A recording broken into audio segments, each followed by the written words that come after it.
What's good, YouTube, man? It's your boy Sin Studios. Me back with another video, man. Today we finna be reacting to the ambush on JayDaYoungan and his dad, man. So today, for those of y'all that don't know, today is JayDaYoungan's birthday. He would have been 26 today, man. Long live 23, man. Um, and it's like a short little story on his passing. He died July 27th.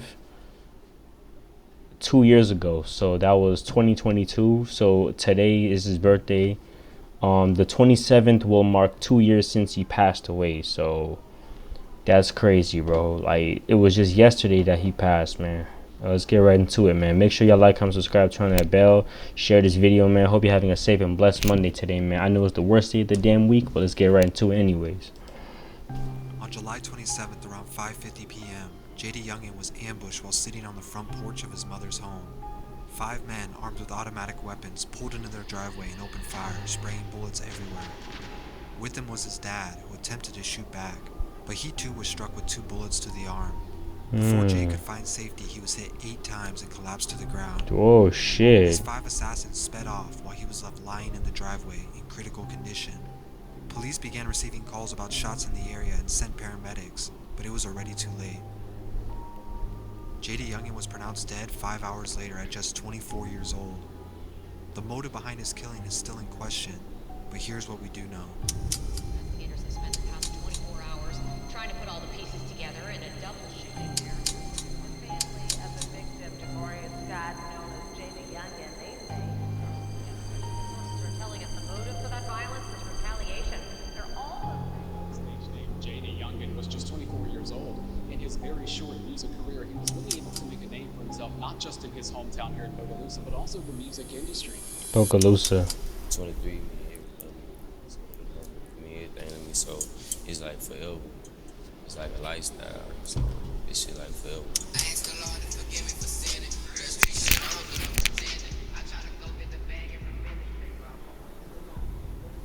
JayDaYoungan came from the small city of Bogalusa, Louisiana, about an hour and a half from Baton Rouge and only an hour from New Orleans. Poverty and gang culture play a large part in the surrounding area, and it's on these same streets where he would get his start. Rapping was something Jay didn't do until his best friend, FG Famous, got him into it. They would write songs in class and even made their first music videos together. Throughout high school, they made a few songs and had a couple features from other Louisiana artists, which only helped bring more attention to his name. His first mixtape even had a song with NBA Youngboy, an early sign of his success to come in the next few years. But his big break would come just 2 years later in 2018 with the song Interstate. Interstate would gain over 4 million views its first month and caught the attention of media outlets like XXL. They were considering him as one of the artists to make the front cover for the 2018 year, but he was left out, something XXL would regret in a matter of months. After hearing the song Elimination off his next mixtape, Universal would end up signing him for an undisclosed amount. This was the song that introduced a lot of people to his music. Jay had gained tremendous success very quickly and he was climbing the ladder. But around this time, he started to attract a lot of negative media too. Got the man in the background dancing Until this shit. point, he had managed to stay out of trouble and even spoke in interviews about never getting arrested. But with a large target on his back now, he found himself in back-to-back arrests. But I'm still involved in the streets right now too. You know where I live at right now, where I'm still living at? I'm in my city right now, I still ain't left my city. I'm still doing my shit.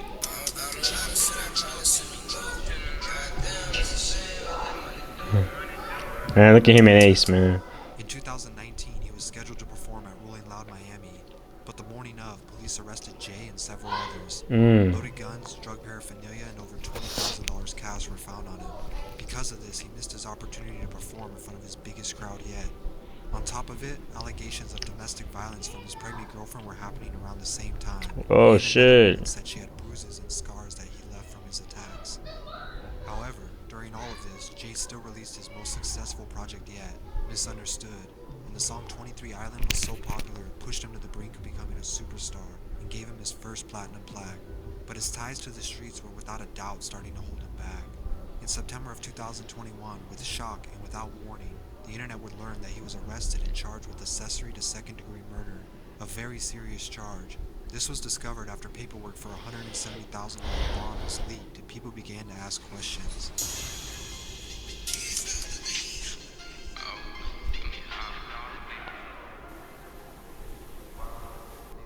Almost a year before his arrest, a shooting had occurred at a large birthday bash where a 21-year-old female unfortunately lost her life. A group of men armed with automatic weapons fired shots into the crowd of people and fled the scene. It would take almost a year for investigators to gather all 5 of the suspects, and among those named was a rapper named 700 Jeezy.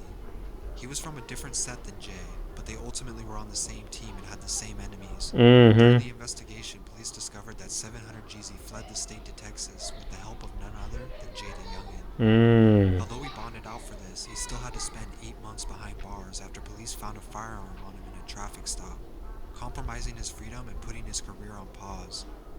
On June 16, 2022, he was released from prison, and within a few days he was back to dropping music. While his freedom was celebrated, his enemies had also taken notice of his release and were already making plans. They scouted him out for a few weeks, and it was known that he spent a lot of time at his mom's house. That's where they decided to make their move if they could guarantee he was there. Luckily for them, he drove a baby blue Corvette, which made him an easy target to track, and that's exactly what they did. According to reports, his final moments went like this.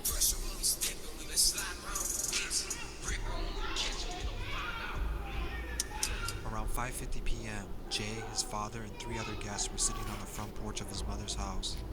Shortly after, a black SUV with the lights off drove past and made a right turn toward an alley behind the home. 2 men hopped out, fully armed, and snuck around the side of the house on foot, while the SUV spun the block and came back around the front. 3 men then hopped out into the driveway, opening fire with automatic weapons. His dad fired shots back, but was hit in his arm twice and disarmed. Jay tried to make a run for the door. Oh, his gun fucking dropped. Damn. Oh, so like his right arm or left arm got fucking shot out. That's crazy. Covered, but was caught in the crossfire as the other 2 men came out of the alley shooting as well. After being struck at least 8 times, his body laid in the driveway while his 5 killers drove off. Initially, authorities didn't identify who the 2 victims were, but word on the street spread quick, and not long after, social media was flooded with the news. Blog pages were quick to pronounce his passing, despite his sister saying he was in fact still alive, which at the time was true. But 5 hours later at 11 p.m., the Bogalusa PD posted this message to Facebook. We can now identify the victims as Javarius Scott, aka JayDaYoungan, and a close family member, Kenyatta Scott Sr. We can also confirm Javarius has died as a result of his injuries. JayDaYoungan was murdered in his own city. Oh, there's Melly. Yo, Yo, free Melly.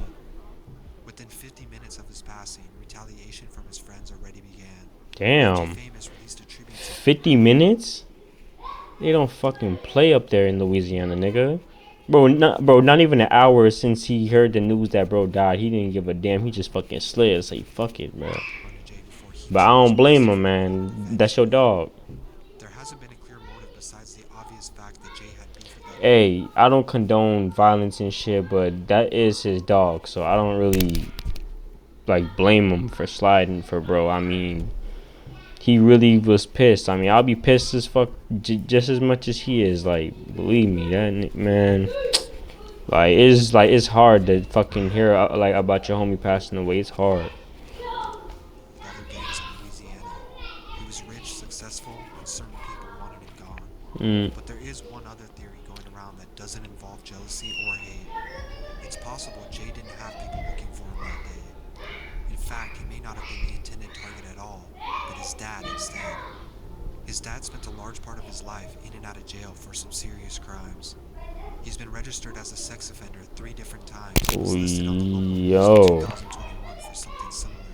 The If someone was fuck? looking to take revenge for something his dad did in the past, it's possible JayDaYoungan was just in the wrong place. So his son paid for that shit. That's what really happened. Long live 23. Yeah, man. Long live JayDaYoungan, man. Long live 23, man. Bro, his dad didn't, bro. His switch, so like, but I can't really just say shit out of the blue. I don't know if they were after JayDaYoungan or if they wasn't after JayDaYoungan, cause bro, it's 5 shooters, bro. Like, it had to be something it had to be something like something like very wicked that one of them fucking did, cause there's no way 5 shooters gonna roll up on your fucking house like that. Like, maybe 2 shooters, but like 5. Nah, like something else had to fucking happen, bro.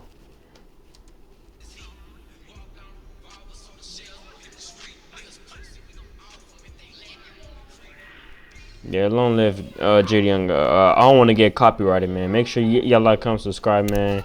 Happy heavenly birthday to him, man. Y'all like, comment, subscribe, turn that bell, man. Hope you have a safe and blessed Monday today, man. I'm out, man. Peace.